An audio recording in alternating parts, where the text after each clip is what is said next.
America में democratic party की सदारती उम्मीदवार हिलरी क्लिंटन लीबिया में अमेरिकी सफारत खाने पर सन 2012 में होने वाले हमले के बारे में कांग्रेस की कमेटी के सामने बयान कलमबंद कराने वाली हैं। हमले के वक्त वो अमेरिकी वजीर खारजा की हैसियत से काम कर रही थीं।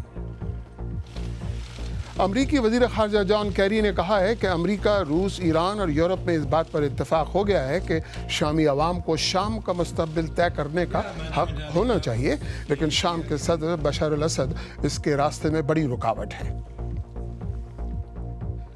परमाफ्रॉस्ट या ज़ेर ज़मीन मुंजमद सतह के एक माहिर ने BBC न्यूज़ को बताया कि क़ुतबैन के अतराफ मुंजमद सतह नाकाबिल यकीन रफ्तार से गर्म हो रही है और तवक्कात के बरक्स अलास्का में सन 2070 तक बर्फ़ पिघलनी शुरू हो जाएगी।